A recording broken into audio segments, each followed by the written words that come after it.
Le défenseur des droits est l'invité de Preuve par Trois. Bonsoir Jacques Toubon. Bonsoir Michel Grosser. Et merci d'être avec nous pour ce rendez-vous de Public Sénat avec l'AFP, avec Perrine Tarnaud et Déborah Claude. Alors que vous montrez beaucoup de réactivité depuis votre nomination l'été dernier, peut-être pour faire l'unanimité, plus encore que l'incompréhension, on s'en souvient, c'est l'hostilité que vous avez dû affronter après votre choix par le président de la République, par François Hollande. On en parlera tout à l'heure à la fin de l'émission. Mais on va le voir. D'abord, votre champ d'intervention est immense. Alors, au risque peut-être d'ailleurs de nous faire douter que la France est un État de droit, justement, mais il y a tant de vigilance à manifester pour sauver notre vivre ensemble, tant de causes à défendre. Et nous allons évoquer d'abord celle des enfants nés de mères porteuses, si vous êtes d'accord. La pratique, on le rappelle, est interdite en France, mais la justice se contredit et puis l'exécutif semble fuir le problème sur l'inscription à l'état civil des enfants nés par GPA. Vous, défenseur des droits, qu'est-ce que vous réclamez pour eux? Nous réclamons la mise en œuvre d'un principe fondamental, d'un droit fondamental, qui est reconnu par une convention internationale qui s'appelle la Convention internationale des droits des enfants, qui remonte à 25 ans maintenant, et qui dit « tout doit être fait pour servir l'intérêt supérieur de l'enfant ». Et en l'occurrence, dans cette affaire, de manière très simple, l'intérêt supérieur de l'enfant, c'est que cet enfant, qui n'a rien demandé, qui n'est responsable de rien, est une identité. Ce qui veut dire d'un côté une nationalité, une citoyenneté, et de l'autre côté un état civil. Et la question qui est en discussion actuellement, c'est que du fait qu'en France, la gestation pour autrui est interdite, et c'est très bien, je suis partisan de l'interdiction parce que c'est en fait... Ça n'est pas éthique pour vous? C'est en fait la mécanisation, la marchandisation du corps humain. Et c'est tout à fait contraire à nos principes. Donc, mais du fait de cette interdiction, il y a un certain nombre de personnes, à la fois sur le plan politique et un certain nombre de juridictions, qui considèrent qu'on ne peut pas transcrire pour ces enfants l'état civil qu'ils ont acquis à l'étranger. Or, la Cour, pas moi, la Cour européenne des droits de l'homme a dit le 14 juin dernier, au nom de l'intérêt de l'enfant, il faut transcrire l'état civil. C'est-à-dire de manière très concrète, il faut inscrire ces enfants sur le livret de famille de leurs parents. C'est-à-dire qu'il faut leur donner une filiation. Et je suis, pour des raisons juridiques essentielles, favorable à cette position. Et j'ai dit au gouvernement, j'ai dit à Mme Taubira, puisque c'est elle qui est en charge de l'état civil. Vous la relancez régulièrement. Je lui ai dit qu'il me paraît nécessaire que la France, le gouvernement, mais la France, se mette en conformité avec cette décision de la Cour européenne des droits de l'homme. Elle est d'accord avec vous sur le fond, la garde des Sceaux, puisque ce mardi même, lors des questions au gouvernement à l'Assemblée nationale, elle a expliqué que les enfants nés sous GPA étaient les enfants de la République. Donc, elle dit comme vous. Mais cette réponse est une réponse un peu incantatoire, parce qu'en réalité, la garde des Sceaux a une double position. Sur la nationalité, elle a fait, il y a maintenant 2 ans, une circulaire en disant « il faut délivrer un certificat de nationalité », c'est-à-dire un passeport. Bon. Et on a vu qu'il y a des juridictions qui le font et d'autres qui ne le font pas. La Cour de cassation va être appelée à trancher. Bien. Récemment, il y a eu par exemple une décision d'un tribunal de Paris qui a infirmé le refus par le préfet de police de délivrer des passeports. Sur ce sujet-là, Christiane Taubira est tout à fait dans le même sens, je dirais, que moi. Mais en revanche, sur l'état civil, non. Parce que sur l'état civil, jusqu'à maintenant, elle n'a donné aucune instruction au parquet de Nantes, qui est en charge de l'état civil des personnes nées à l'étranger. Elle n'a donné aucune instruction pour que soient transcrits les actes d'état civil. Et c'est pour cela, parce que le parquet a fait appel. Voilà. Et c'est pour cela que sur ce sujet... Oui, mais je pense que le parquet a fait appel sans avoir besoin d'instructions supérieures, à mon avis. Et donc, aujourd'hui, sur ce sujet-là, il y a effectivement, en l'absence de position de gouvernement, il y a des décisions contradictoires, il va falloir le trancher. Mais c'est clair que la garde des Sceaux ne peut pas dire « je suis complètement dans le sens de la décision de la Cour européenne, parce qu'en réalité, ce qu'a demandé la Cour européenne, le gouvernement actuel ne l'a pas fait.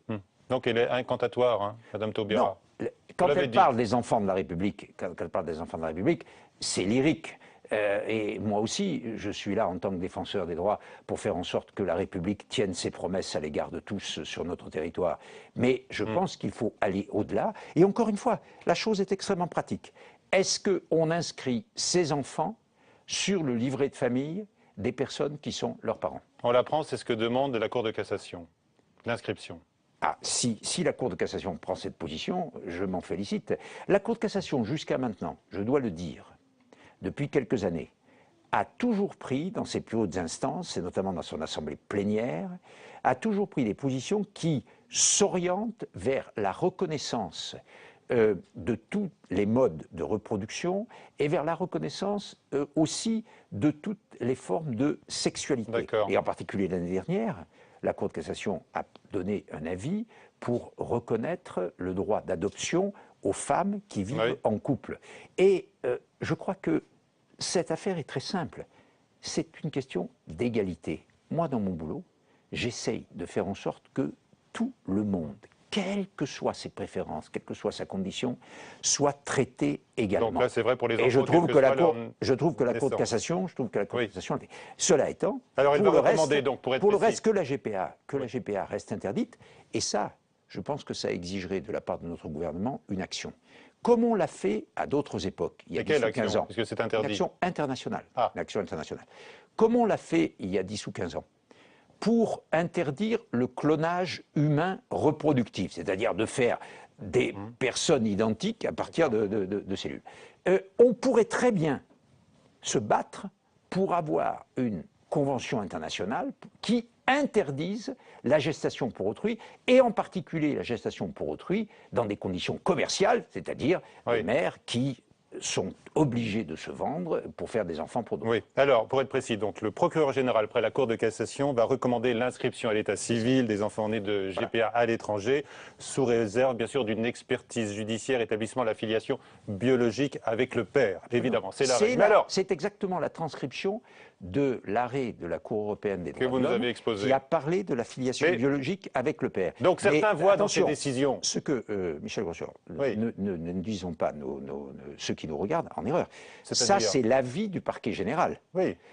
C'est le 19 juin que les juges de la Cour de cassation en assemblée plénière décideront. Mais le parquet général leur recommande de le faire. D'accord, mais on le voit bien avec les juges, par exemple, de Caen, on le voit, il y a une brèche qui est ouverte. De Nantes. Il y a une brèche qui est ouverte et certains s'alarment, les adversaires qui, comme vous disent, c'est la marchandisation du corps des femmes. Mais ça veut dire quoi? Qu'est-ce qu'on va faire des enfants qui seront rejetés parce qu'ils ont une malformation, comme c'est déjà arrivé? Mais ça veut dire quoi, une brèche? Ça veut dire qu'on va forcément aller jusqu'à l'étape suivante, c'est-à-dire la légalisation de la GPA. Non. Les deux choses sont séparées.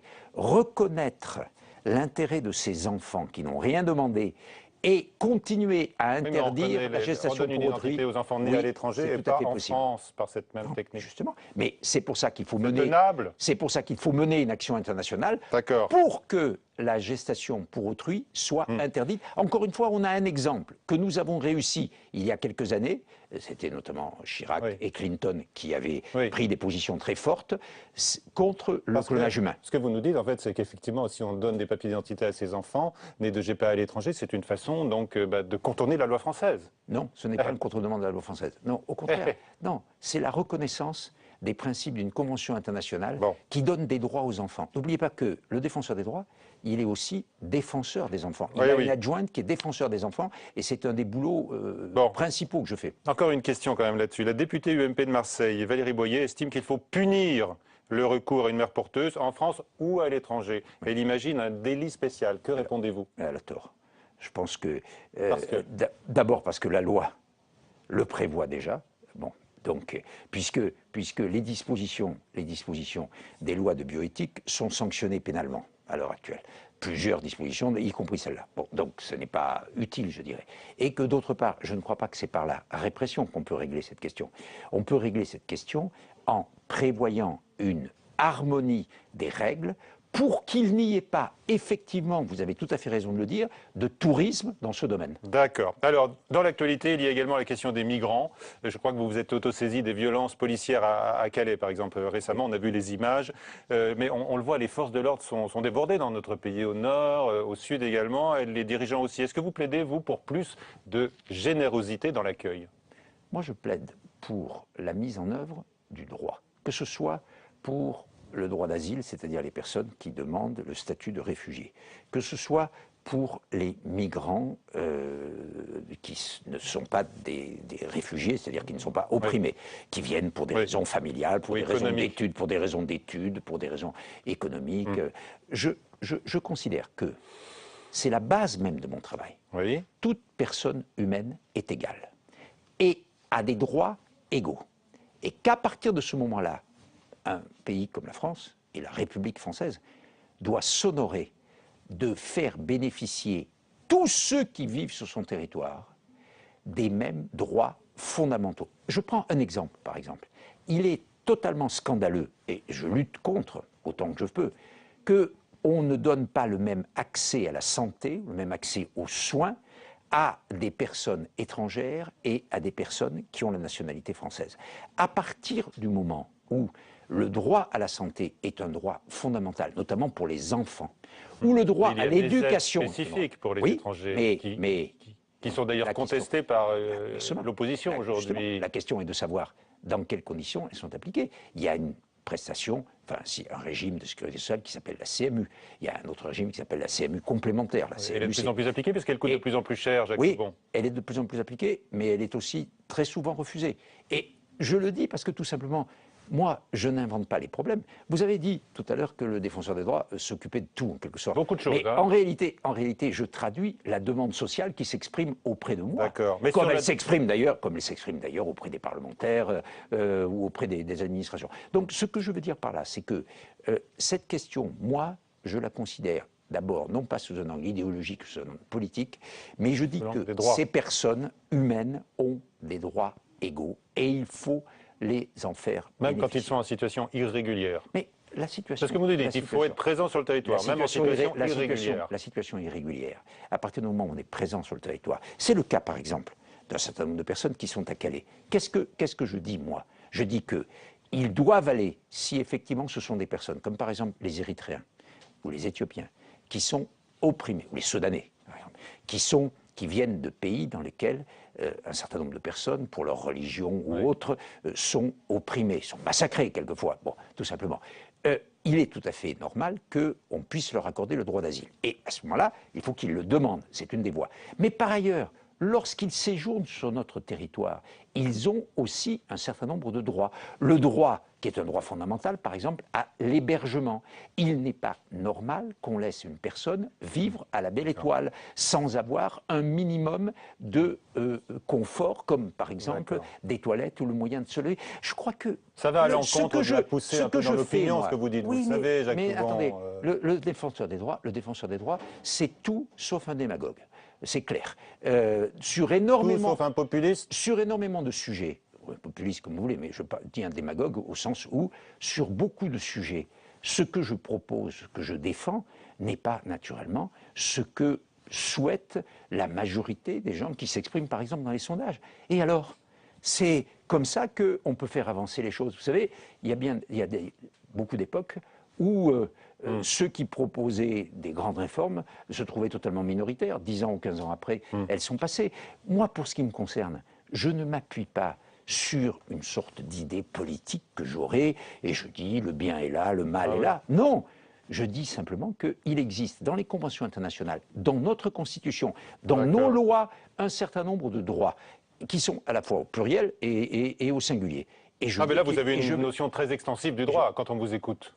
Non, mais le droit, ce n'est pas extensif. C'est ce qui règle nos rapports entre individus, entre groupes, nos rapports collectifs et nos rapports, que ce soit sur le plan économique, que ce soit dans tous les niveaux. D'ailleurs, je fais une parenthèse là-dessus, simplement pour dire que moi je suis sidéré, et je le suis depuis toujours, que l'on n'enseigne pas le droit dans les collèges ou dans les lycées. D'ailleurs, depuis les tragédies du mois de janvier, depuis la grande manifestation du 11 janvier, on se préoccupe d'essayer d'enseigner les valeurs républicaines, et notamment de donner une formation aux principes, aux droits. Mais ça devrait être fait depuis longtemps. Oui. On enseigne un certain nombre de matières qui, peut-être dans la vie, ne vous serviront pas.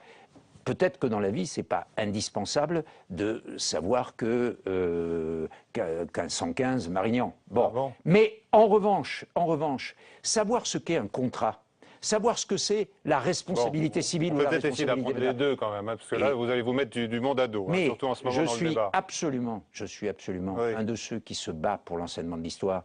J'ai fait il y a 15 ans le musée de l'histoire de l'immigration pour qu'on raconte une vraie histoire de la France. Donc je suis pour l'histoire. Mais en même temps, ce que je vais essayer de faire en tant que défenseur des droits, c'est de proposer à l'éducation nationale une formation aux droits. Je vais utiliser pour ça les agents, les volontaires du service civique, qui, vous savez, vont être multipliés, et je vais envoyer de jeunes ambassadeurs dans les collèges et dans les lycées. Allez, on l'a vu, vous intervenez dans un grand nombre de domaines, vous êtes aussi force de proposition, on le voit. Vous voulez veiller au vivre ensemble républicain, et qui est même bousculé et en danger, on peut le dire aujourd'hui. On va l'évoquer avec Déborah Claude de l'agence France Presse, mais d'abord, voyons comment on peut s'adresser à vous, Jacques Toubon, et à votre service, à vos services, avec quel espoir de retour et quel type d'intervention. Jérôme Rabier. Défenseur des droits, bonjour. Alors, quel est votre problème? Discriminé pour cause de handicap, contrôlé de façon violente par des forces de l'ordre, prestations injustement refusées par la CAF ou encore refus de scolarité pour un mineur étranger, autant de situations où le défenseur des droits peut intervenir. Une institution destinée à tous est largement saisie l'an dernier. En 2014, le défenseur des droits a reçu plus de 100 000 sollicitations dans l'année, parmi lesquelles on a dénombré environ 74 000 dossiers de réclamation à proprement parler. Des dossiers qui concernent les relations avec les services publics représentent 85% de notre activité. Les dossiers en matière de lutte contre les discriminations représentent environ 10%. Et puis le résiduel, c'est 4% pour les droits de l'enfant et 1% en matière de déontologie de la sécurité. Créé par la révision constitutionnelle de 2008 et institué par une loi de 2011, le défenseur des droits est encore récent. Il regroupe 4 anciennes institutions, le défenseur des enfants, le médiateur de la République, la HALD qui gérait les discriminations et la CNDS qui traitait des problèmes avec les forces de sécurité. Une fusion pour éviter les doublons et offrir un guichet de saisine unique est désormais facilement accessible. On a un formulaire de saisine sur notre site. Les réclamants peuvent également écrire directement par courrier postal aux défenseurs. Et enfin, ils peuvent aussi décider de rencontrer directement l'un de nos délégués. On a une carte interactive sur notre site internet qui permet de trouver le délégué qui est le plus proche de son domicile. 500 délégués bénévoles présents dans les maisons de justice, en préfecture ou dans les points d'accès aux droits. Ils sont les relais de l'institution qui peut régler les dossiers à l'amiable, proposer une transaction pénale, réclamer des sanctions professionnelles et même intervenir lors d'un procès. 4 ans après sa création, qui avait à l'époque été largement critiquée, le défenseur des droits est bel et bien installé comme le recours des personnes dont les droits ne sont pas respectés. Voilà, Déborah Claude est avec nous, notre consoeur de l'AFP. Vos questions aux défenseurs des droits, Jacques Toubon. On voit que vous avez un large spectre d'activités. Oui, vous savez, c'est la vie. Hein. C'est la vie. Moi, je crois. Le défenseur des enfants, la sécurité, et notamment dans le dernier rapport, je crois qu'on a noté une augmentation sur ce sujet-là. La déontologie de la sécurité, quel type d'affaires ça recoupe? Ça recoupe des relations violentes, par exemple, entre un policier, un gendarme, un gardien de prison ou une personne. Quelqu'un, par exemple, qui est maltraité dans un commissariat, ça peut, je dirais, les situations les plus banales. Mais ça recouvre aussi des situations beaucoup plus spectaculaires, comme par exemple les questions de maintien de l'ordre. Je suis amené, par exemple, à traiter les demandes d'un certain nombre de personnes qui ont été blessées, par exemple, dans des manifestations au moment de Notre-Dame-des-Landes. Ou, vous savez que je me suis saisi d'office aussi à propos de la mort du jeune Rémi Fraisse sur le barrage de Sivens. Je ne me suis pas saisi pour enquêter. Moi, je fais mon enquête. Il y a d'une part une information judiciaire, vous savez, au tribunal de Toulouse, et je peux disposer, puisque c'est un des pouvoirs du défenseur des droits, du même dossier que le juge d'instruction.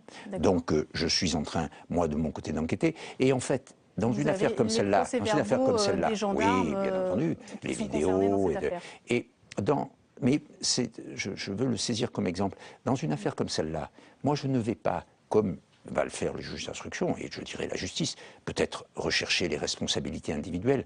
Mon travail, ça sera plutôt d'essayer de réfléchir à quelles leçons tirer d'une affaire dramatique comme celle-ci sur les méthodes de maintien de l'ordre. Dans la mesure où aujourd'hui, vous savez très bien que les manifestations ont changé de nature, les méthodes de maintien de l'ordre... Il y a eu des décisions d'ailleurs du ministère de l'Intérieur. Et de la même façon, je suis venu dans cette maison, ici au Sénat, il y a quelques jours, et à l'occasion de l'examen d'un texte sur ce qu'on appelle les armes de force intermédiaire, c'est-à-dire les tasers et les flashballs, j'ai dit que... Qui concerne pas mal d'affaires, j'ai dit que justement, à cause des nombreuses affaires que j'ai à ce sujet, je suggère que soit interdit ce qu'on appelle le flashball super pro, qui est très imprécis et qui fait des blessures parce qu'on ne peut pas viser. Par exemple, voilà le genre de cas. Et en matière de déontologie de la sécurité, effectivement, nous avons beaucoup plus d'affaires.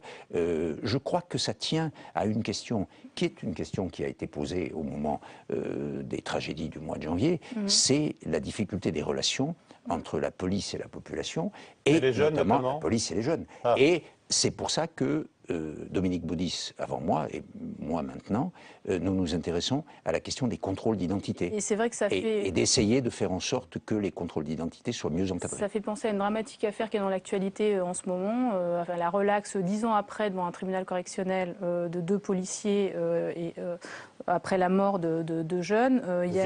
Voilà, il y a eu un certain nombre de réactions. Une jeune députée du Front National parlait de racailles, qui avait mis le feu aux banlieues.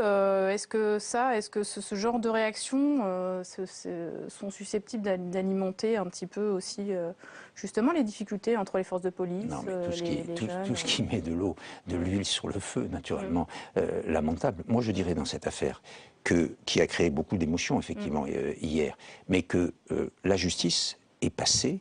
Et elle est passée, de mon point de vue, j'ai été il y a 20 ans, ministre de la Justice, donc je sais un peu de quoi je parle.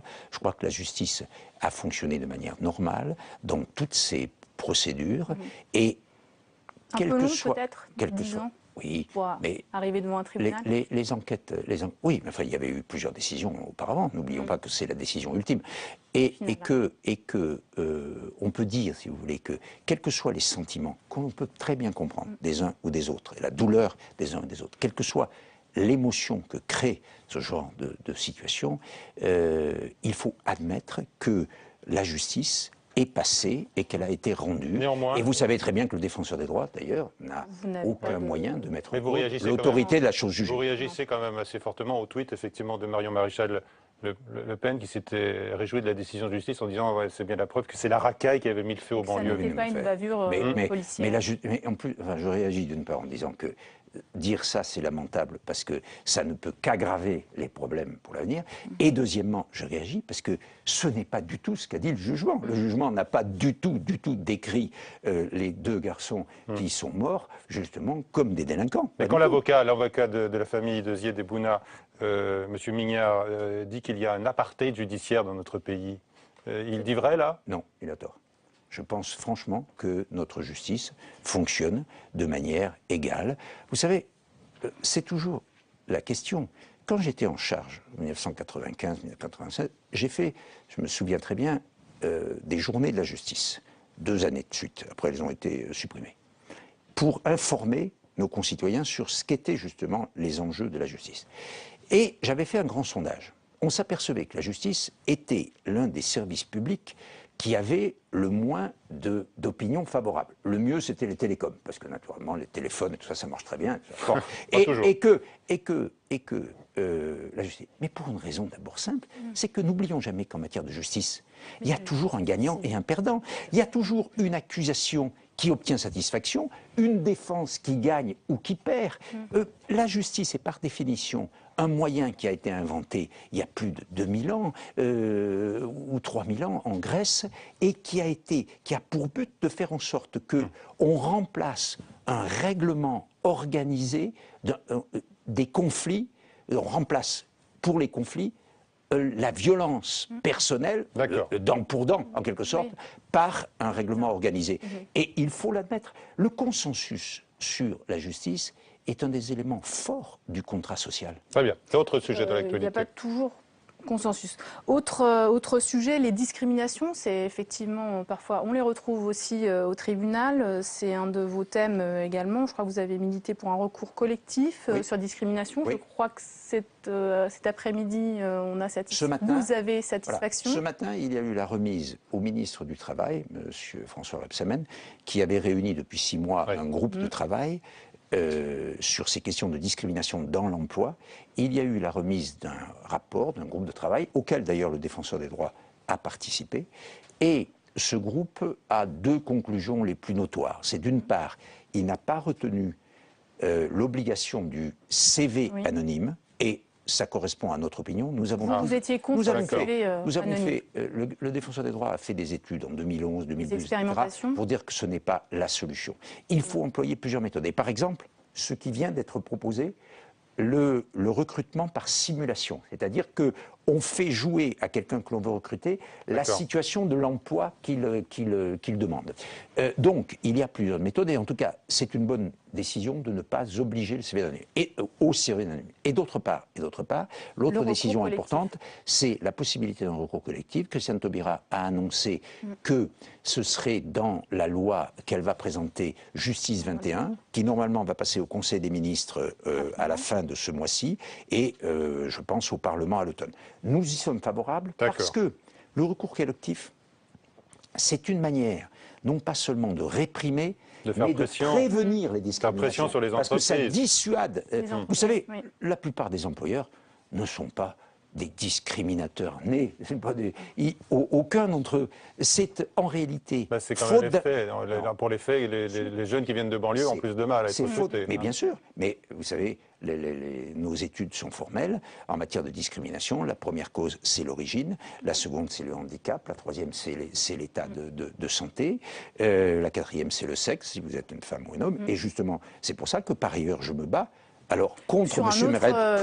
Rebsamen, en l'occurrence, pour qu'il mette dans son texte sur le dialogue social le rapport sur la situation comparée, c'est-à-dire ce qui permet, dans chaque entreprise de plus de 300 personnes, chaque année... obtenu satisfaction, a priori. Il est revenu, c'est revenu dans la loi. Regardons, il y aura un diagnostic sur l'inégalité homme-femme dans les entreprises. J'attends que ce soir soit déposé l'amendement pour voir si c'est exactement la bonne disposition. Vous parlez de la discrimination, on en parle aussi au collège. À l'école également, c'est un thème important. Comment faire pour lutter contre les discriminations à l'école, on peut penser au détournement de la carte scolaire. Est-ce que ce sont également des thèmes sur lesquels vous travaillez ? À tous les travaux, les études, pour lutter contre les stéréotypes. D'accord, mais est-ce que vous estimez la question est celle-ci, Jacques Thomas, est-ce que vous estimez que les enfants qui sont issus de milieux défavorisés ont leurs droits bafoués à l'école aujourd'hui? Je pense qu'il y a une situation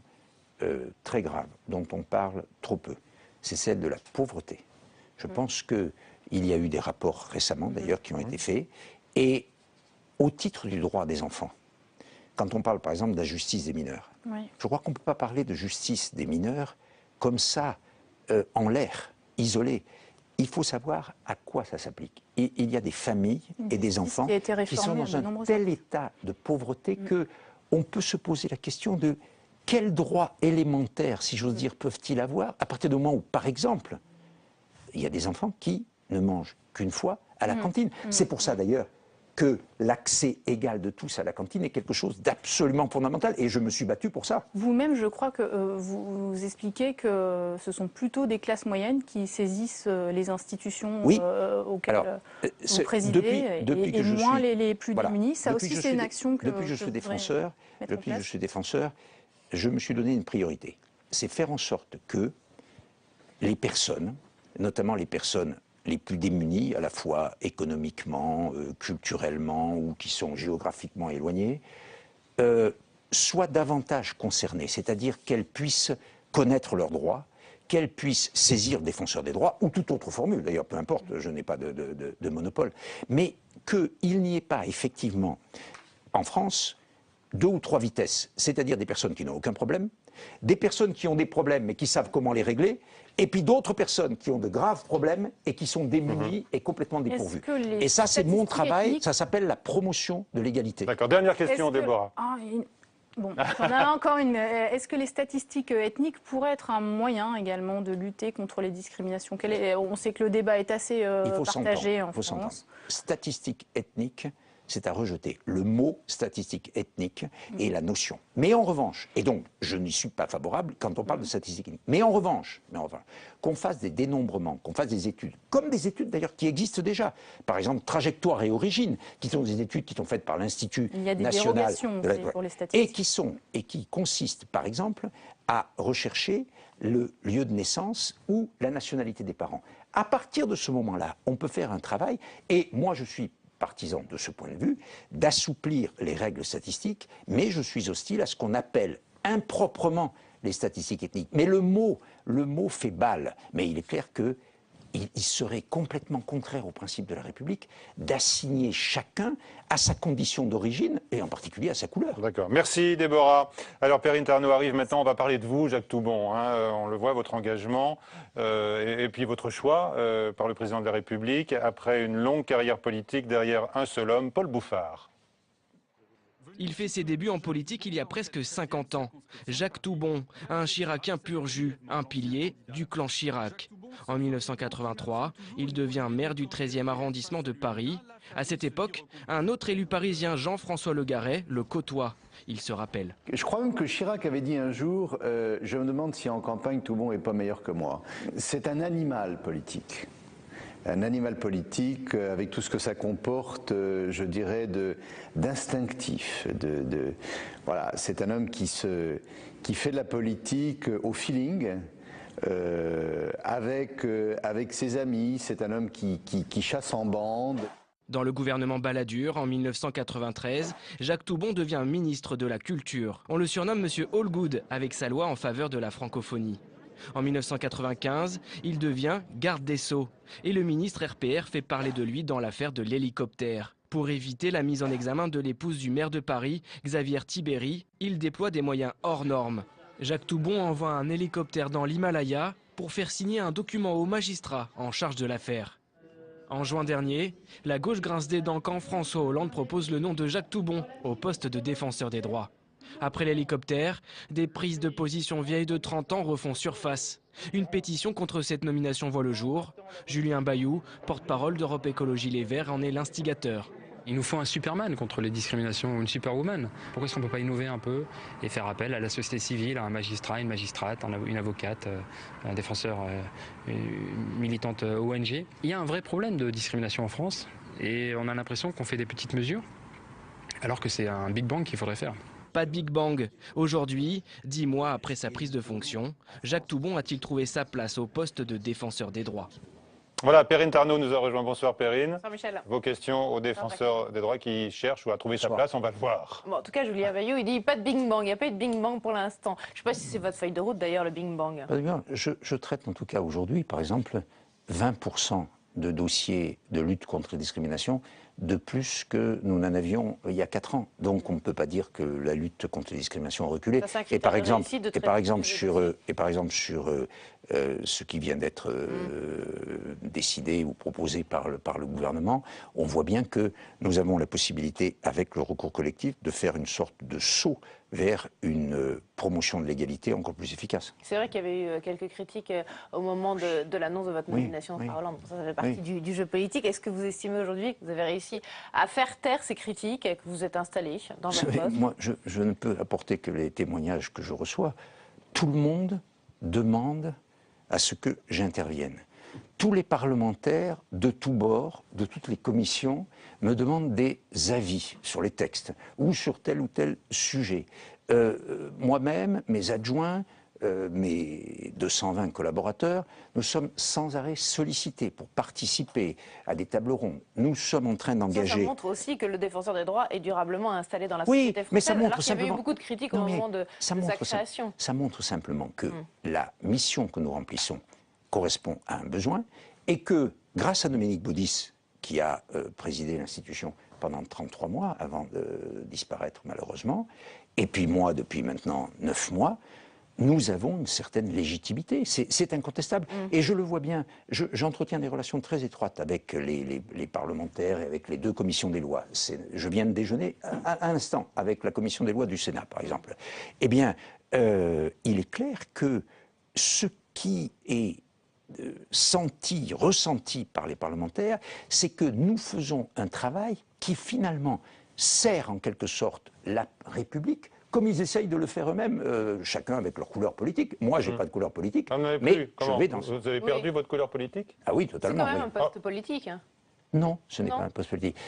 Il faut avoir une expérience politique. Ou alors il faut donner un sens au mot politique, qui est effectivement de gérer la cité. Ça, en ce sens, c'est un poste politique. Parce que c'est clair que répondre aux demandes sociales, faire en sorte qu'une personne qui est au pied de son escalier, dans un HLM, éloigné, qui va voir notre délégué, qui a un vrai problème. Ça peut être un problème de 2 ou 3 000 euros, mais 2 ou 3 000 euros, pour beaucoup de gens, c'est une somme absolument énorme. Bon. Donc, qui, 1 mois ou 2 mois après, va se retrouver à récupérer ces 2 ou 3 000 euros, eh bien, c'est clair que là, on a fait quelque chose qui a fait avancer ce qui, par ailleurs, on a employé le mot incantation tout à l'heure, les valeurs de la République, les valeurs républicaines, la devise de la République, mais il faut l'incarner. Et moi, le défenseur des droits, à mon niveau, j'essaye de lui donner une réalité. En tout cas, on sent qu'il y a un certain plaisir de votre part à revenir sur le devant de la scène. Sur le devant de la scène, quand on me demande, moi je n'ai pas besoin, honnêtement, ni à mon âge, ni après tout ce que j'ai fait, je n'ai pas besoin de me mettre en avant. Je ne postule à rien, hein, je ne suis pas candidat. Non, mais vous êtes heureux dans ce que vous faites. Je ne suis pas candidat. Vous êtes heureux là où vous êtes. Je suis heureux dans ce que je fais et je suis surtout heureux lorsque je vois des groupes ou des individus qui pensent que le défenseur des droits peut apporter une solution à leurs problèmes. Il y a beaucoup de cas où je n'y peux rien. Hein, notamment, par exemple, lorsque la justice a tranché, je ne peux pas revenir sur une décision judiciaire. Mais en revanche, il y a beaucoup de situations dans lesquelles je peux apporter en droit ou en équité une solution. Et tout à l'heure, dans le reportage, on citait par exemple les retraites, mais plus récemment, regardez le rapport que j'ai fait sur les mutuelles étudiantes. Il n'a pas pour but de taper sur les mutuelles étudiantes. Il a pour but de dire que c'est quand même scandaleux que les droits à la santé des étudiants ne soient pas correctement avec les remboursements qui tardent à venir, on le sait, pour les étudiants. Alors, vous avez parlé de l'incarnation des valeurs républicaines. Et vous pensez que ce n'est pas forcément votre rôle à vous, il y en a d'autres qui sont aussi... Oui, notamment les... On pense au chef de l'État. Notamment les institutions. Les politiques. On pense au chef de l'État. Michel parle de François Hollande. Au sens, vous me disiez politique tout à l'heure. Politique parce que je suis une institution de la République. Je rappelle que le défenseur des droits a été créé par la Constitution, par la révision constitutionnelle de 2008. Bon, nous sommes dans une loi organique de 2011 et nous sommes une institution. Nous ne sommes pas une autorité administrative indépendante, je dirais technique ou économique.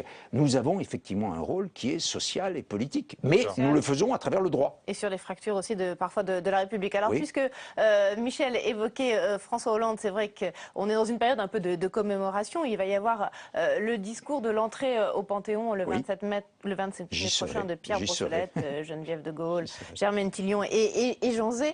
L'Élysée prépare ce qui devrait être, enfin c'est ce qu'ils disent, le discours du quinquennat. Est-ce que vous avez l'impression que François Hollande tient correctement son rôle de garant, de gardien des valeurs de la République et de la nation? Vous pensez que le défenseur des droits va répondre à cette question? Moi, je ne suis ni le premier secrétaire du Parti socialiste, ni le président de l'UMP. Je peux répondre en disant qu'il a raison, il a profondément raison d'avoir choisi ces 4 personnes qui sont très représentatives d'un certain nombre, effectivement, de valeurs, mais pas seulement de valeurs. Elles ont justement incarné les valeurs, je dirais, au péril de leur peau. Hein. Elles ont incarné ces valeurs, et je trouve qu'il est tout à fait bon que, effectivement, elles soient panthéonisées, elles soient mises en lumière aux yeux de toute la nation. Et j'espère, effectivement, qu'à cette occasion, le président de la République pourra, je dirais tout simplement, réunir une grande partie des personnes qui vivent chez nous, pauvres, riches, éloignés, nantis, autour de ces principes qui sont, encore une fois, ce que moi j'ai en charge à mon niveau, c'est-à-dire les droits et les libertés fondamentales. C'est ça que dit la Constitution, défendre les droits et les libertés fondamentales. Est-ce que vous lui avez demandé pourquoi il vous a choisi? Je crois qu'il m'a choisi parce que mon profil, ce que j'avais fait depuis 40 ans, correspondait assez à ce qu'il attendait. Je n'ai pas eu l'occasion de lui dire pourquoi c'est moi. Je l'ai remercié. Je l'ai remercié. Non, et je pense que non. Ce qui était très important, c'est que, et ça m'a été très bien, très explicitement dit, le président de la République souhaitait que ce soit quelqu'un qui ne soit pas de son camp politique, hein, quelqu'un qui soit de l'autre camp politique, c'est clair. C'était son souhait. Quelqu'un d'ouverture. Est-ce qu'il y a une sensibilité plus oui, chiracienne aussi chez François Hollande? Mais, naturellement. Pendant les 35 ou 40 années où j'ai fait de la politique, du côté où je l'ai fait, du côté de la droite, du côté des gaullistes, vous pouvez les appeler comme vous voulez, c'est clair que j'ai souvent été, dans ma propre famille, quelqu'un qui a manifesté beaucoup d'ouverture. Par exemple, vous parliez des migrants tout à l'heure. C'est clair que quand, dans ma famille, quelqu'un a dit « il faut remettre en cause le droit du sol », il y a quelqu'un qui, un jour, dans une réunion, c'était il y a quelques années, s'est dressé et a dit mais ça, c'est totalement contraire. Mais toujours dans votre famille politique. Non seulement à notre intérêt, mais au principe de la République. Mais dans votre famille politique, aujourd'hui, il y a certains discours politiques qui ne facilitent pas le vivre ensemble et qui surfent toujours sur ces crispations de la société. Mais, vous savez ce que je peux faire, moi? C'est d'y répondre, justement, non pas en faisant des proclamations, des communiqués, mais en prenant des postures, mais en reconnaissant, par exemple, à telle ou telle personne dont le droit à la santé est nié, eh bien, en le lui reconnaissant. Eh bien, d'une certaine façon, je dis à ce moment-là que cette personne appartient à notre République et n'en est pas exclue.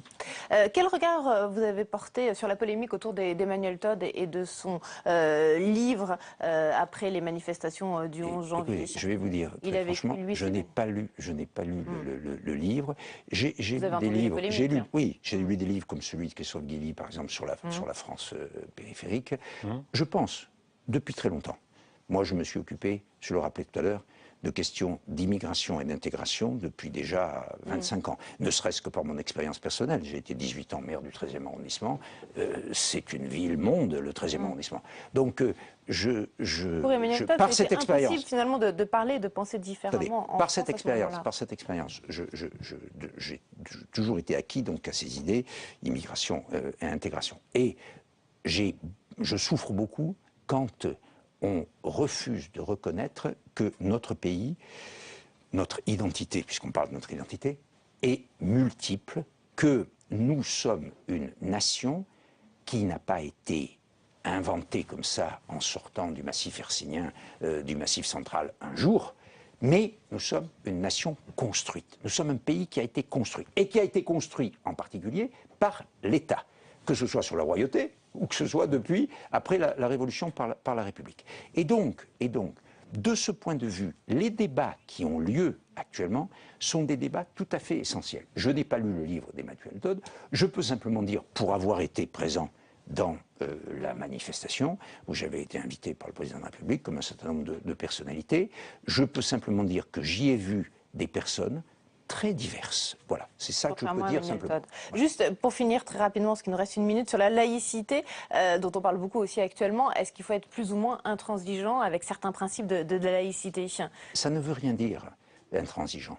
La laïcité, c'est la liberté.